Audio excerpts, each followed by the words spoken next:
그 앞에 그냥 온전히 내려놓는 수밖에 없습니다. 아무리 폼 잡아도 그 속을 다 아시는 분이니까.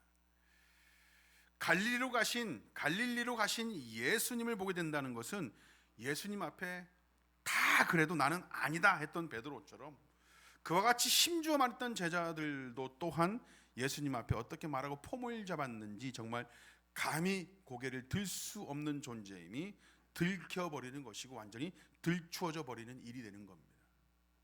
갈릴리에서 만나는 순간 자신들의 그 꼬라지 때문에 감히 고개를 들 수 없는 것이죠. 그게 배신한 자들의 처지고 또 마음 상태입니다. 정말 갈릴리로 그런 심정이겠죠. 그렇다면 갈릴리로 가서 무엇을 하셨을까? 이게 집중하고 싶은 내용입니다. 우선 여러분 갈릴리로 가서 뭘 하셨느냐? 이게 아주 유명한 말씀인데 마태복음 28장 말씀 한번 찾아볼까요? 마태복음 28장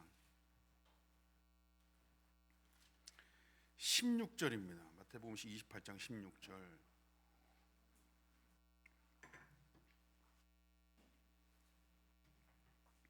제가 읽겠습니다. 마지막 절까지. 11 제자가 갈릴리에 가서 예수께서 지시한 산에 이르러 예수를 배웠고 경배하나 아직도 의심하는 사람들이 있더라. 예수께서 나와 말씀하여 이르시되 하늘과 땅의 모든 권세를 내게 주셨으니 그러므로 너희는 가서 모든 민족을 제자로 삼아 아버지와 아들과 성령의 이름으로 침례를 베풀고 내가 너희에게 분부한 모든 것을 가르쳐 지키게 하라.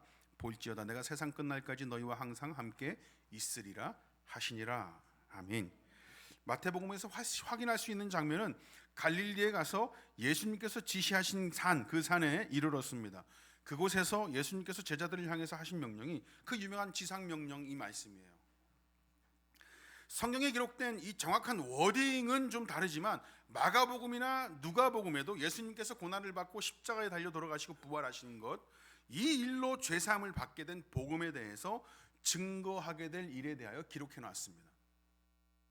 우리가 기억하고 있는 너희는 이러면서 시작된 그 말씀, 마태복음 28장 16절부터 20절까지의 그 지상명령이란 그 말씀하고 똑같은 워딩은 아니지만 마가복음과 누가복음도 결국 그 복음을 전해야 되는 사명자로서의 명령이 그 안에 기록되어져 있다고요.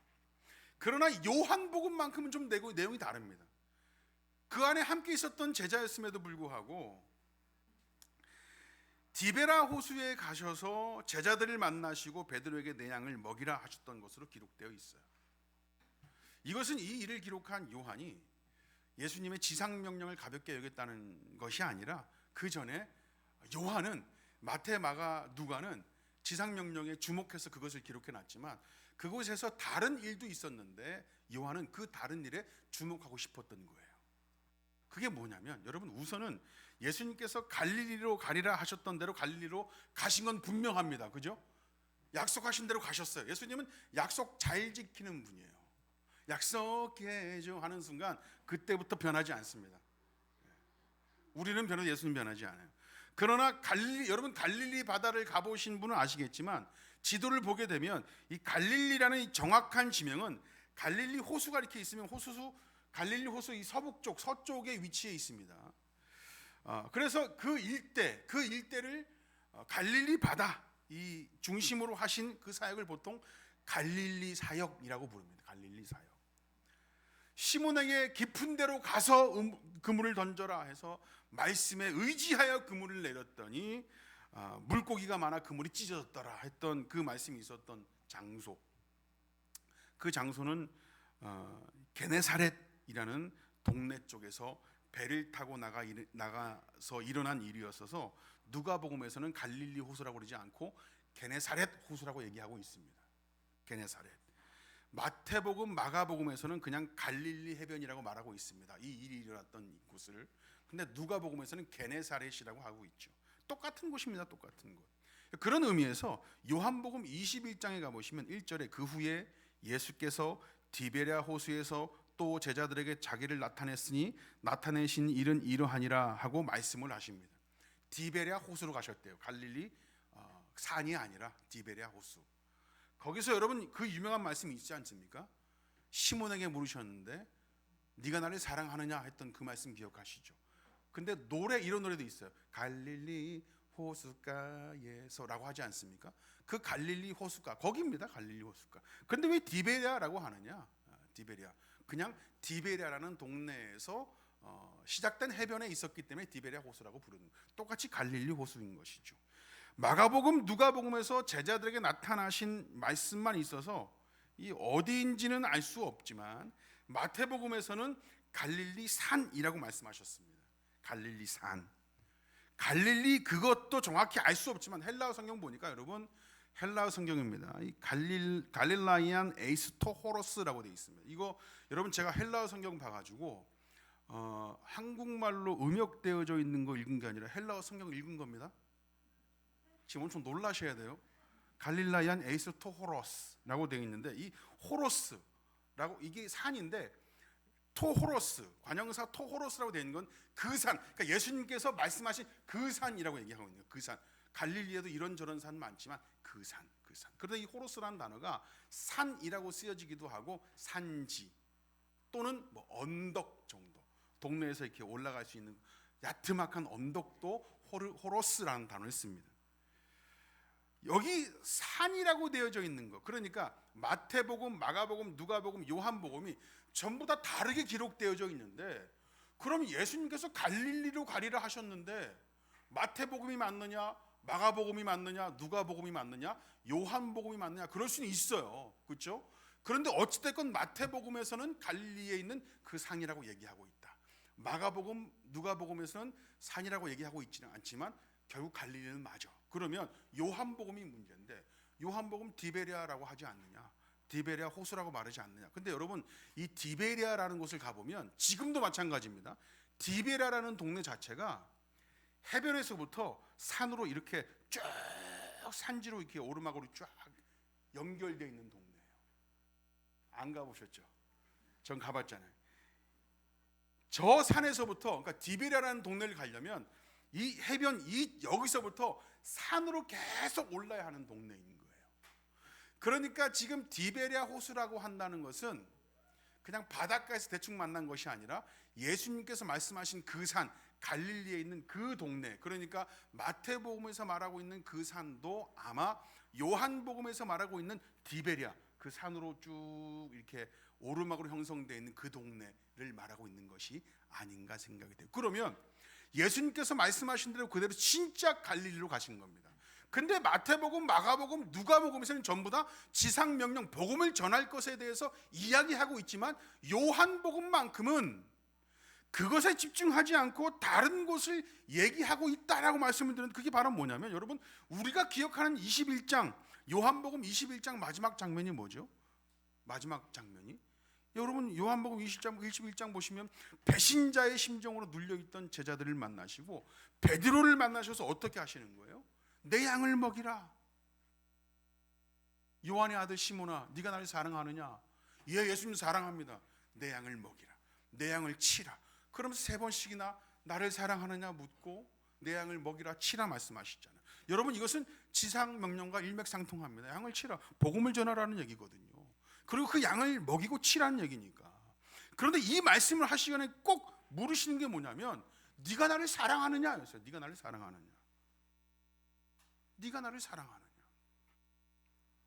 마태복음, 마가복음, 누가복음에는 예수님께서 갈릴리에서 부활하신 뒤에 제자들을 만나셨을 때는 그들에게 복음을 전하는 일과 지상명령을 위임하는 내용으로 직행하지만 요한만큼은 그렇게 직행하지 않고 제자들을 만나서 이걸 먼저 물어보셨다고요. 네가 나를 사랑하느냐라고요. 제자들이 어떤 심정이었습니까? 지금 예수님께 나는 배신하지 않겠습니다. 다 배신해도 나는 안 할게요. 그것 때문에 배신자의 심정으로 눌려 있었던 사람들이었다고요. 그런 자들을 향해서 예수님께서 네가 나를 사랑하느냐라고 물으시는 겁니다. 예수님 곁에 있다가 같이 죽을 수 있습니다. 절대 배신하지 않겠습니다. 다른 사람들은 다 그래도 저는 안 그러겠습니다. 호언장담하고 배신했었던 제자들, 그 베드로 그들에게 묻는 겁니다. 자칫 우리가 지상명령이라는 그 명령에만 집중하다 보면 우리가 자꾸만 이게 뭘 해야 되는 사람들, 뭘 어떻게 살아내야 되는지에 대한 부분에만 자꾸만 매몰되는데 사실은 그렇게 되면 예수님이 그냥 부활하시고 우리한테 그냥 명령만 내리시고 떠나가신 분으로 이해하기 십상이거든요. 그러나 그에 앞서서 요한복음 말씀을 보시면 우리를 회복시키신 일을 먼저 행하셨던 것으로 봐야 한다는 것이죠. 우리가 예수님 말씀대로 복음을 전하고 지상명령을 행할 수 있는 그런 자가 되기 위해서는 우리가 눌려있고 약해져 있고 배신했던 그 삶 때문에 완전히 넘어져 있는 그 삶이 회복이 돼야 가능하잖아요. 부활하신 예수님께서 처음 우리에게 행하신 일은 우리를 회복시키신 일이셨습니다.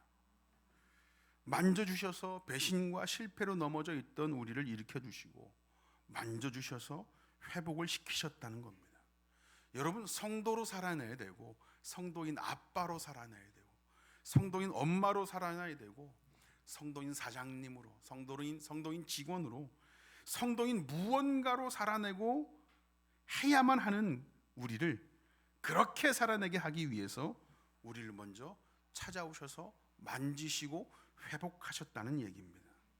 우리에게 우리 주 예수 그리스도의 부활이 기쁨이 되고 희망이 되는 것은 우리의 죄를 씻어주시고 구원을 성취시키셨을 뿐만 아니라 우리를 먼저 찾아오셔서 회복시키는 분이기 때문에 그렇습니다.